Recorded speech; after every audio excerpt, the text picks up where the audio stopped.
Since February 2014, an outbreak of Ebola spread across West Africa, from Guinea to Sierra Leone, and now it's finally reaching the coast of Liberia and its capital, Monrovia. Confirmed by health officials, the deadly virus has already killed 7 people in Monrovia. Scientists speculate that a possible cause of the Ebola outbreak might stem from the prevalent consumption of bushmeat from animals like monkeys and fruit bats. The scientific concerns surrounding the consumption of bushmeat begin in our genes. Because we share 99% of our DNA with monkeys, the chances of an infectious and incurable disease like Ebola crossing over from a monkey to a human is exponentially higher than with any other animal. Ebola is one of those words that you can say it anywhere in the world, and it invokes fear. Dr. Joseph Fair is a renowned virologist who we met working out of a lab near Liberia's capital city of Monrovia. Take me through sort of the life cycle of the Ebola virus if someone catches it, if a person catches it. So Ebola is what we know as a viral hemorrhagic syndrome, and so a syndrome is just like AIDS. Ebola is an aggressive hemorrhagic fever syndrome. Ebola in particular causes the walls of the capillaries to slightly separate and blood starts leaking. You'll get conjunctival injection, which is bleeding into the eye. That petechial hemorrhage and that leakage ultimately leads to shock and death, just like you would have with sepsis. So you're bleeding out from the inside? Basically, you're bleeding out from the inside. Your blood pressure is lowering to an amount, so when your capillaries are leaking, the blood is no longer being transferred through your body effectively. It is a very painful and agonizing death that no one would want to go through. Despite the fact that I was now worried about bleeding from my eyes, we headed to a local lab where they were quarantining and testing for Ebola. The lab is an abandoned ape testing facility. Nobody was there save a few scientists with hazmat suits working on the outbreak. Behind those doors was Ebola culture, which was being used to compare to cases of reported Ebola throughout the country to see if it matched up. Can I touch this? Is it safe? Don't touch it. It was used. Don't touch it. No, don't touch it. Jesus. How about these masks? They wear these masks? So right in here is where the Ebola testing is actually happening. These are the suits that they wear in here. And I'll respect what he says when he says not to touch them because these have already been used. Somehow I feel like this sheet is not protecting me from Ebola. There is a set of personal protective equipment that we wear. When you go inside, we wear this. We wear this. Okay. Are you scared when you go inside? Scared? Yes. Scared of No? what? Scared of Ebola.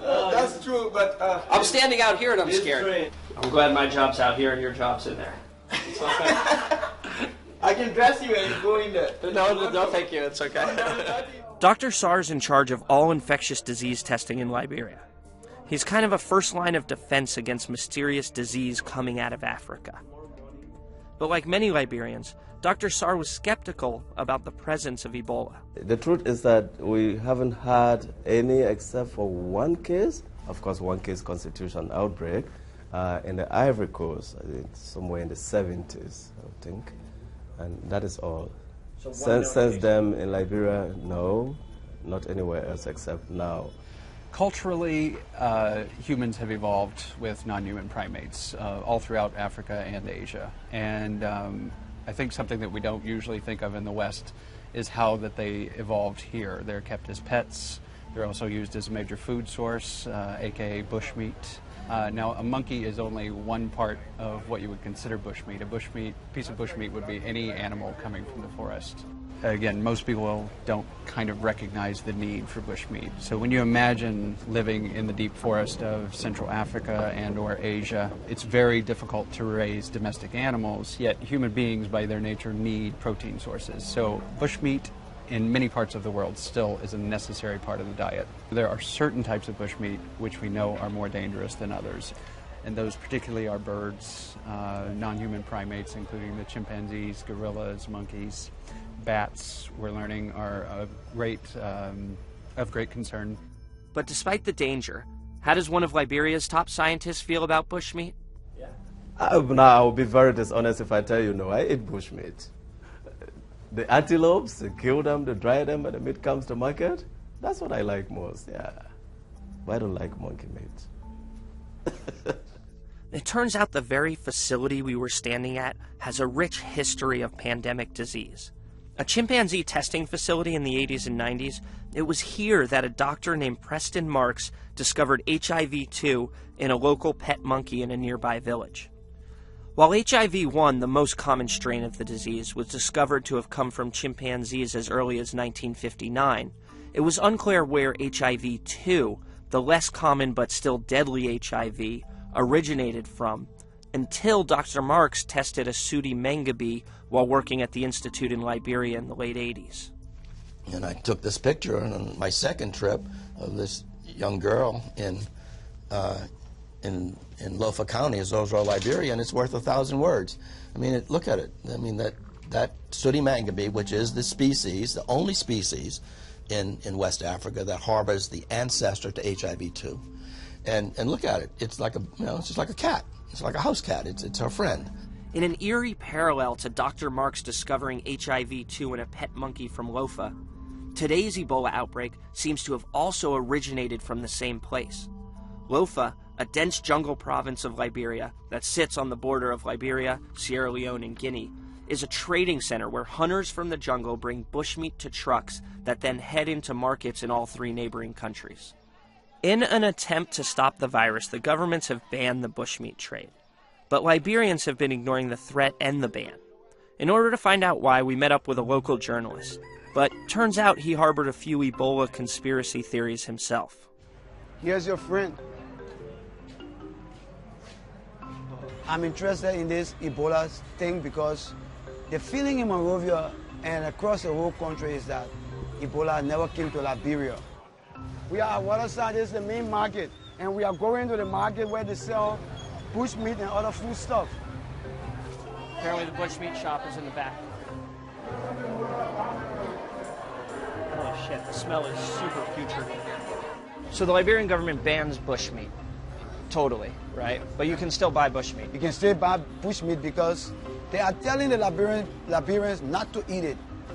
And they're telling the marketeers not to sell it. But people are still selling it because they believe the government is pulling their legs. All right, so why is the government of Liberia saying there's Ebola if there isn't Ebola?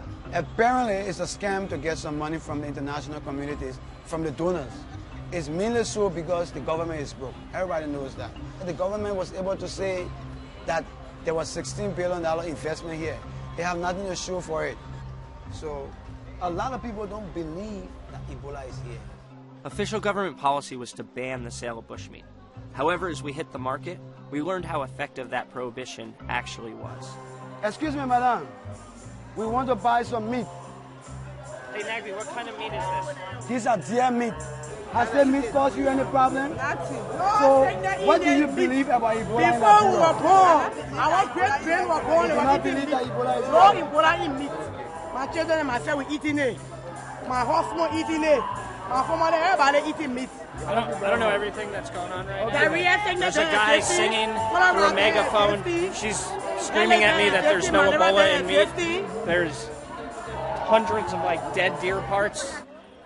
It's the same God yesterday, it's the same God today, and the same God forever. Somebody put your hands together so thank you, Jesus. Monkeys are both a delicacy and pets. In fact, they're so prevalent, it's hard to make the connection that these cute monkeys could harbor a super virus or create a pandemic. I'm Emmanuel Nagwe, I'm a journalist. We just saw this guy randomly on the side of the street.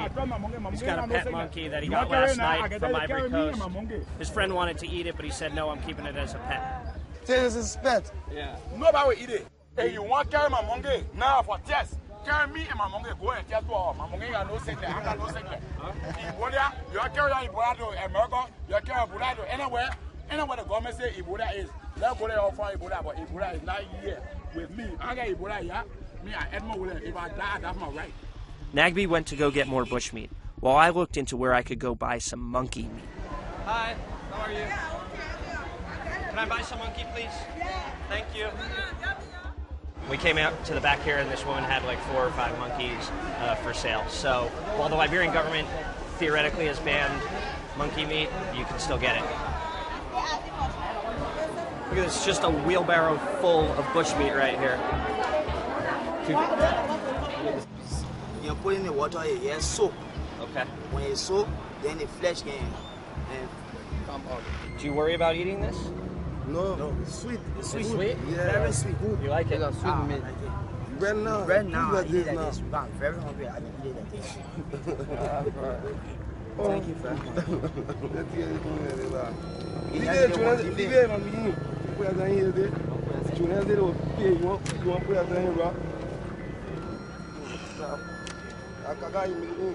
Can we not splatter the monkey all over me, please? Oh my God, I'm getting fucking pegged with Ebola monkey right now. I'm getting fragged with Ebola monkey. Oh, is that what you did? Do you guys ever worry about Ebola? Do you think that's real? No. I don't believe that Ebola is real. Wow. Since we start knowing ourselves, we've been eating this. Been eating this thing, no harm.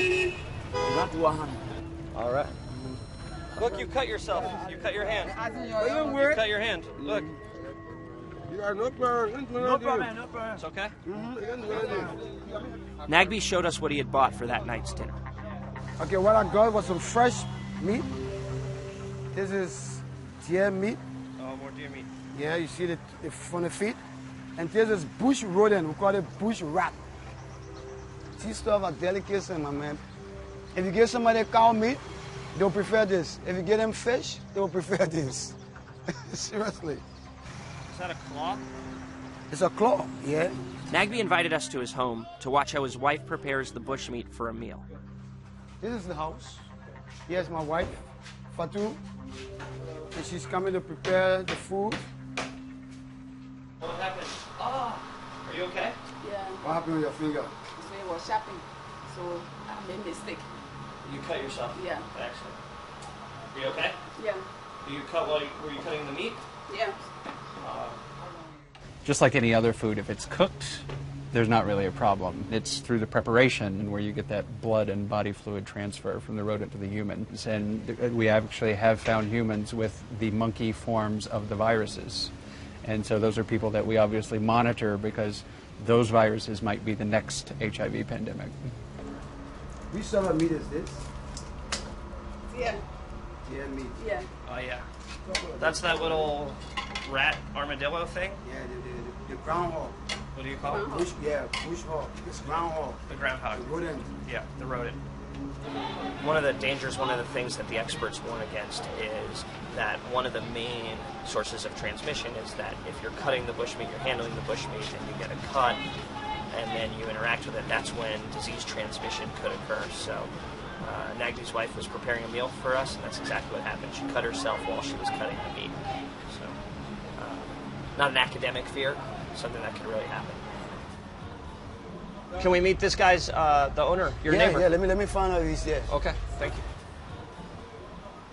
His name is Jacqui, or a nickname for monkey in Liberia. We call it Jacko. So I call it Jacqui. How long have you had him? Let's say about 3 years now. And he's your pet? Yeah. They say we should not touch people. That means you can lay aside your partner. If that means you cannot eat certain kind of meat, it means that you have put a whole lot of people out of business. You see, and the people who even sell the meat within the market, they are there up to this time. The meat is still sold there. What do you think about the idea of eating bushmeat? Do you think it's safe? Yeah. Yeah. Eating bushmeat, Yeah. I don't have no problem eating bushmeat. Oh, you eat bushmeat? Obviously. Yeah. Yeah. Do you eat monkey? Yeah, I eat monkey and so forth like that. I eat other animals, but this is my pet. Yeah. You won't eat this one? No, this one I won't eat it. And where did he come from? This is coming from Lofa. It's coming from Lufa. Yeah, Lofa. And isn't that where they had the Ebola outbreak? Yeah, that's where the rumor's from. Oh, okay. Oh, the rumor. I'm sorry. That's where the rumor's from. Particularly with non-human primates, monkeys and chimpanzees, etc., keeping them as pets, and you imagine like you have a dog. Well, a dog bites you if you keep it as a pet. So does a chimp, so does a monkey. The monkey jump so high. Amen, the monkey jump, it jump so low. Sometimes I wonder how God ready made these things. The monkey jump so high. Thank you. Ebola, don't touch your friend. Currently, the most popular song in Liberia is called Ebola in Town by an artist named Shadow. The week we were in Liberia, we found out he was playing a concert downtown, so we went to go meet him. Now the song is like 3 weeks old, and it's everywhere in every town, every village, every county, and everybody phone, everybody radio is playing it, everybody, and everything is taking it. So it's like it's the biggest song right now in the country, and it's the big thing. Ebola, Ebola in town, don't touch a friend, no touching, no eating something dangerous. Ebola, Ebola in town, don't touch a friend, no touching, no eating something dangerous. Ebola. Shadow's song going viral is an indicator that most Liberians aren't too concerned with Ebola, even as it continues to spread. But in a place where humans and monkeys are in such close proximity, a new virus could emerge that's even more lethal. Some human somewhere, likely here in Africa, is going to eat a monkey with a disease that's never been seen before. Super Ebola, a new strain of AIDS, and according to Joseph, that virus could kill 1/3 of the planet's population. It's not the disease we know, it's the one we don't. When we think about the worst case scenario, it is always a combination of what is the most transmissible combined with what is the most lethal. Nothing is localized anymore. International trade, transport of people and animals and crops and everything else that comes along with that.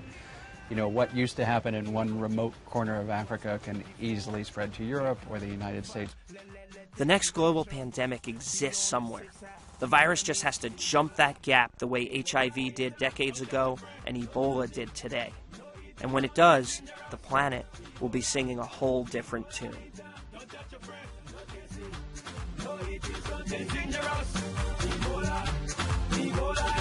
Don't touch a friend, no touching.